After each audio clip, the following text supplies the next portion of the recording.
Bienvenue sur notre chaîne. Aujourd'hui, nous allons explorer un sujet crucial qui intéresse chacun de nous. En fait, il s'agit d'une question que nous nous posons et à laquelle nous allons pouvoir apporter une réponse dans cette émission. Pourquoi ta réussite tarde-t-elle autant? Pourquoi ta réussite tarde-t-elle autant? Si tu t'es déjà posé la question de savoir pourquoi les ambitions que tu as ne portent pas de fruits, alors cette émission te concerne. Si vous êtes déjà demandé pourquoi, malgré vos efforts, vos ambitions sont toujours lettres mortes, alors cette émission est bel et bien pour vous. Dans cette émission, nous allons devoir découvrir des raisons cachées derrière le retard de votre réussite. Il ne suffit pas dans la vie d'être intelligent ou de travailler dur pour réussir, mais de connaître et de comprendre les vérités profondes et spirituelles qui influencent votre parcours. Reste avec moi jusqu'à la fin de cette émission parce que ce que tu vas pouvoir entendre pourrait bien être le tournant décisif pour ta vie. Ta réussite tarde parce que tu n'es pas prêt à servir les autres. Savoir qu'on est un canal par lequel d'autres personnes seront aidées. Croire profondément que les richesses que Dieu nous donne, les biens, les bénédictions que Dieu met entre nos mains sont les moyens par lesquels nous allons aider plusieurs personnes. Cela est un état d'esprit qui favorise la réussite dans nos vies. Dans le livre de Marc chapitre 10, le verset 45, la Bible dit « Car même le Fils de l'homme est venu non pour être servi, mais pour servir et donner sa vie comme la rançon de plusieurs. » Christ est venu non pas pour recevoir, mais pour donner. Il est venu pour servir. Il ne se demandait pas qu'est-ce qu'il avait à recevoir des autres personnes, des personnes qui étaient devant lui. Il s'est préoccupé par contre de donner, de servir. Et il est allé même jusqu'à donner sa vie. Il est allé même jusqu'au sacrifice suprême, donner sa vie pour le salut de plusieurs. Comme Christ, je t'encourage, je te conseille à pouvoir chercher ce que tu as à donner pour les autres, à pouvoir chercher, te disponibiliser pour donner ce que Dieu a mis à ta disposition pour le bien de plusieurs personnes. Tu peux me dire que tu n'as rien à donner. La Bible nous dit que celui qui dit qu'il n'a rien, même le peu qu'il a lui sera arraché. Tu dois donc brûler par le désir de pouvoir mettre tes bénédictions, tes biens, tes avoirs au service de plusieurs, au service des gens tout autour de toi. Je voudrais que tu mettes dans le commentaire ceci, une prière. Seigneur, mets-le dans le commentaire et dis, Seigneur, fais-moi un canal de bénédiction. Fais-moi un canal de bénédiction. Dieu, fais-moi un canal de bénédiction pour plusieurs. Je voudrais que tu te demandes ceci. Si j'ai réussi financièrement, suis-je vraiment prêt à mettre à la disposition des gens tout autour de moi des richesses, des biens que Dieu a mis sous ma main ou entre ma main? Si je prospère sur le plan professionnel, suis-je vraiment disposé à me mettre au service des autres, d'autres personnes, à promouvoir des personnes tout autour de moi, à utiliser ma position sociale, ma position professionnelle pour promouvoir des personnes qui m'entourent, des personnes dans mon service, des personnes autour de moi? Et ceci est une question que je te pose. Je voudrais que sur une échelle de 1 à 10, tu me dises quel est le niveau de ta disponibilité à mettre les biens, les bénédictions que Dieu t'a données au service d'autres personnes. Je voudrais que tu sois le plus honnête possible. Sur une échelle de 1 à 10, dis-moi si tu es capable, si tu te sens prêt à pouvoir disponibiliser tes bénédictions, les bénédictions que Dieu t'a données pour le service, pour le bien des gens tout autour de toi. Tu peux te donner 1 sur 10, 9 sur 10, mais je veux que tu sois honnête et mets-le-moi dans le commentaire. Dis-moi si tu es prêt à pouvoir mettre à la disposition des gens autour de toi des bénédictions que Dieu t'a données. Rappelle-toi, toi qui m'écoutes maintenant, que ta disponibilité à pouvoir servir d'autres personnes, ta disponibilité à pouvoir te mettre à la disposition des gens autour de toi attire la réussite dans ta vie, te prédispose à la réussite. Et j'ai pris dans cette émission que Dieu t'aide à pouvoir te disponibiliser pour les autres, à pouvoir te disponibiliser tes avoirs, tes biens, tout ce qu'il a mis entre tes mains pour les gens autour de toi, pour ton environnement, pour ta famille, pour les gens dans ton pays. Sois prêt à pouvoir le faire. Et c'est ça ma prière aujourd'hui. La deuxième chose que je voudrais te dire, c'est que ta réussite tarde parce que tu ne connais pas le plan de Dieu pour toi. Tu ignores le plan de Dieu pour toi. Ou alors, tu n'agis pas dans le plan de Dieu dans ta vie. Tu n'agis pas dans le dessein de Dieu dans ta vie. Rappelle-toi, les personnes qui ont réussi dans la Bible ou dans la vie, ce sont des gens qui connaissaient avec précision le dessein de Dieu pour leur vie. Ils savaient avec précision ce que Dieu voulait qu'ils fassent, là où Dieu voulait les amener. Ils connaissaient parfaitement cela dans leur vie. Et cela les a amenés à voir la réussite venir à eux. Rappelle-toi que Dieu a pour chacun de nous un plan merveilleux qu'il avait déjà conçu avant même la fondation du monde.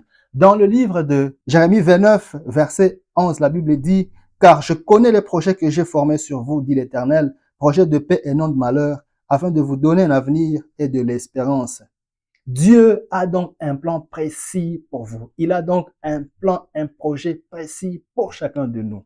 Réussir donc selon la volonté de Dieu, c'est aligner ta vie selon ce que Dieu a prévu pour toi. Aligner ta vie selon ce que Dieu a préparé pour ta vie. Si, par exemple, Dieu t'a appelé à être un enseignant et que tu te dises par la suite que tu fais le choix d'aller dans l'armée, tu es en dehors du plan de Dieu et il est possible que ta réussite tarde. À moins que tu prennes la décision de retourner dans le plan de Dieu. Tu peux te dire, Dieu peut, par exemple, t'appeler à être un mari ou une femme dans une famille, un papa ou une maman, et que tu te dises par la suite que ça vaut pas la peine, je préfère faire un vœu de chasteté ou de célibat. Tu seras donc en dehors de la volonté de Dieu. Ta réussite pourra bien tarder, à moins que tu prennes la décision de retourner pour rejoindre la volonté de Dieu, le plan de Dieu pour ta vie. Ignorer la volonté de Dieu ou ne pas agir selon ce que Dieu a planifié pour toi depuis ou avant même la fondation du monde retarde en fait ta réussite. Tu ne pourras pas la voir, tu ne pourras pas l'expérimenter, car Dieu va te rencontrer toujours dans sa volonté. Il va te rencontrer dans ce qu'il avait prévu pour toi. Et toi aussi, tu vas rencontrer Dieu dans ce qu'il avait prévu, dans ce qu'il a prévu pour toi, dans sa volonté. Le rendez-vous donc est dans la volonté de Dieu. Toi qui m'écoutes maintenant, je voudrais que tu mettes cette prière dans la barre de commentaires et dites, Seigneur, aide-moi à connaître tes desseins. Dites, mettons ensemble, écrivons ça, Seigneur, aide-moi à connaître ton plan pour ma vie. Cherche donc à savoir le plan de Dieu pour toi. Cherche à connaître la volonté de Dieu pour toi. Cherche à savoir ce que Dieu désire que tu sois. Ce qu'il veut, son plan, c'est sa volonté pour ta famille, pour ta vie professionnelle, pour ta vie d'une manière générale. Sache que cela va pouvoir attirer la réussite dans ta vie. Ta réussite tarde aussi parce que tu n'as pas compris qu'elle est proportionnelle au niveau de ton âme. Ta réussite est toujours proportionnelle au niveau de ton âme. Elle dépend du niveau de ton âme. Dans 3 Jean, chapitre 1, le verset 2, la Bible dit, « Bien-aimé, je souhaite que tu prospères à tous égards et que tu sois en bonne santé, comme prospère l'état de ton âme. » Je souligne ici le mot « comme ». La Bible dit que tu prospères comme